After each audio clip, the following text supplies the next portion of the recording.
Archaeologists excavated a 108-foot bunker in China. In Scotland, workers found an underground base. 3 German bunkers emerged from Belgian sand. But the discovery that changed everything started with proof of something survivors had reported for decades. A bunker where thousands of prisoners underwent deadly experiments. Unit 731, when the bunker proved the claims. For years, people heard testimony from survivors about Unit 731, a Japanese military facility where scientists conducted deadly experiments during World War II. Many dismissed these accounts as exaggerated or mythologized. The scale seemed too large to be real. The methods sounded almost impossible to believe. In 2023, archaeologists near Anda in Heilongjiang province uncovered a concrete bunker complex measuring 108 feet long and 67 feet wide, which confirmed every detail survivors had reported. The bunker was U-shaped with interconnected tunnels, chambers for different purposes, and cells constructed to hold prisoners. The structure was built around 1941 and operated until 1945. The moment archaeologists entered, the design revealed what had happened inside. Laboratories occupied specific sections. Holding cells were arranged in separate rows. The tunnel arrangement showed how staff moved through the facility while keeping prisoners isolated from each other. Equipment was recovered from the chambers, tools from medical work, instruments from laboratories, and physical evidence embedded in the structure itself. This facility was where Unit 731 conducted tests on thousands of prisoners labeled Maruta, meaning logs. The experiments included plague research, anthrax bomb development, frostbite studies through deliberate exposure, dehydration tests, and vivisections performed on living subjects. The bunker matched exactly what people imprisoned there had described over decades. Chamber arrangements corroborated accounts. Tools found inside matched descriptions from survivors. For war crimes documentation and historical accountability, the physical bunker became undeniable proof that could no longer be dismissed. This discovery across the ocean set the stage for what was about to emerge in Scotland. Churchill's secret army, the bunker that proved guerrillas were real. For decades, people heard whispered stories of Churchill's secret army, an underground network of volunteers trained to fight if Germany invaded Britain. Many dismissed it as wartime mythology or exaggeration. How could such an organization truly exist without leaving physical evidence? In 2020, forestry workers in southern Scotland cutting down trees made a discovery that proved the entire operation had been real and widespread. They found a buried concrete bunker measuring 23 feet long and 10 feet wide, positioned shallowly beneath the soil where it could remain invisible to occupying forces. This belonged to the British auxiliary units, known as the Scallywags or Churchill's secret army. The bunker was one hideaway in a nationwide network of secret bases scattered across Britain. It contained everything needed for prolonged underground operations: storage for supplies, reinforced walls, and a layout designed to be nearly undetectable to any invading force. These were elite soldiers trained in sabotage, assassination, and guerrilla tactics. They prepared to wage war from behind enemy lines if an invasion happened in 1940 or 1941. The bunker was stocked for months of isolated operations. It contained materials for sustained resistance and evidence of how extensively the program had been organized across the country. The discovery revealed that Britain's military planners had prepared in detail for the possibility of invasion, with an underground strategy involving civilians willing to sacrifice everything. The Scottish find transformed how people understood Britain's darkest hour. The organization had been real, widespread, and completely serious about its mission. Volunteers had trained knowing they would almost certainly not return alive. The physical bunker revealed the extent of this preparation and the courage required for ordinary people to volunteer for certain death. Historians praised the find as proof of an unsung chapter in British military history that had been hiding beneath forest soil. Yet bunkers weren't only hidden in Britain. Military installations were buried across the continent under different forces and for different purposes.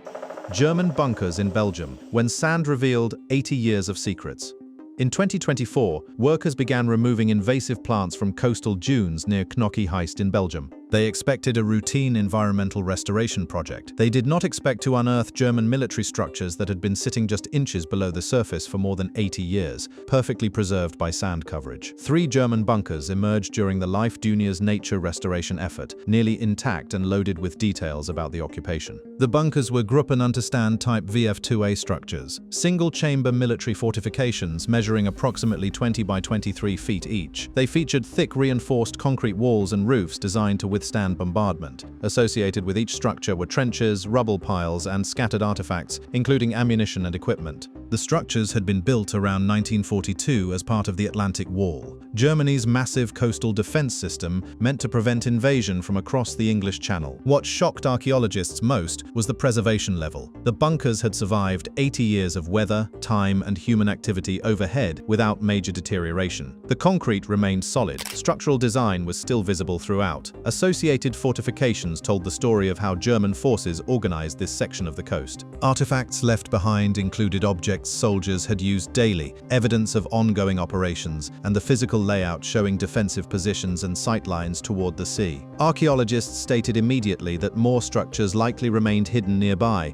suggesting this discovery was just the beginning of what lay beneath the dunes. The find triggered increased interest in Belgian coastal war history and prompted heritage organizations to expand their documentation and preservation efforts. Museums began adding exhibits focused on Atlantic Wall defenses and occupation. The bunkers became physical evidence of occupation and a tangible connection to the everyday reality of wartime life in territories under Nazi control. While European forces built bunkers to defend coastlines, families were constructing their own underground refuges in their backyards. The backyard shelter, when a family uncovered 80 years of protection.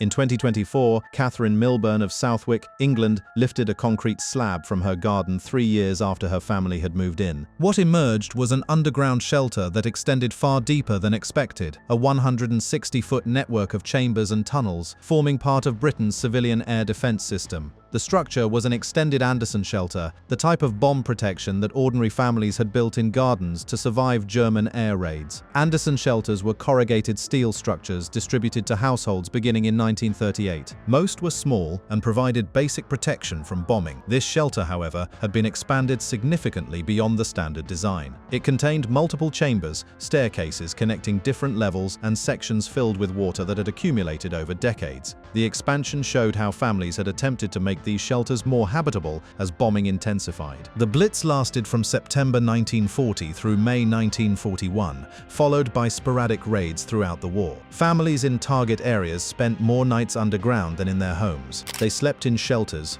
stored supplies there, and treated them as second homes during raids. The Southwick shelter was testimony to this reality. A family had invested effort into expanding and improving it because they knew they would spend months inside. The expansion showed the engineering that families had done themselves and their determination to survive in their own homes despite danger from above. The discovery sparked public interest in home archaeology and civilian experiences during the war. The shelter became a physical connection to how ordinary families had survived one of history's most intense bombing campaigns. It revealed the adaptations families made and their resilience when facing sustained bombardment. Museums and local historians became interested in documenting similar structures as records of civilian endurance and creativity under extreme stress. While families protected themselves in backyard shelters, governments were undertaking construction projects on a scale that would remain mysterious for decades.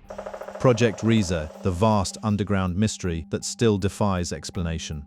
In the Owl Mountains of southern Poland lies a vast underground complex that Nazi Germany began constructing in 1943 and never finished. Project Riese is an enormous labyrinth of tunnels stretching for miles beneath the mountains. For generations after the war, the purpose remained unclear and subject to wild speculation. Only through modern archaeology and exploration in the 2010s and 2020s did the full scale become apparent through the systematic uncovering of new sections and chambers previously unknown to researchers. The facility was carved from mountain rock using forced labor. Thousands of prisoners worked in the tunnels, and thousands died during its construction. The original purpose was never definitively established, which only intensified speculation about its intended use. Some historians believe it was designed as a factory for military equipment or weapons production.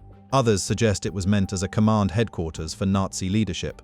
Still others propose it housed research facilities or weapons testing sites. The sheer scale suggested it was intended for something monumental. Modern explorations beginning around 2011 have revealed additional tunnel sections, equipment caches, and artifacts that gradually clarified scope without resolving the mystery. Around 2011, the Sokolek section opened to controlled access, revealing chambers and passages sealed for decades. In 2013, excavations in collapsed areas uncovered equipment and supplies left behind. Additional surveys mapped previously unknown chambers and documented the extent of forced labor camps surrounding the construction site. Each new discovery added to the understanding of the scale, while also adding to the haunting nature of the project. Documentation efforts expanded to include oral histories from survivors and descendants of workers who died during construction. Polish authorities balanced preservation with public access, allowing people to tour portions of the complex while protecting historical integrity. The ongoing mystery of purpose, combined with clear evidence of human suffering in its construction, made Project Riza one of World War II's most compelling discoveries. Each new tunnel revealed context to the horror of its creation and the ambition behind its design, a reminder that some secrets from the war remain buried.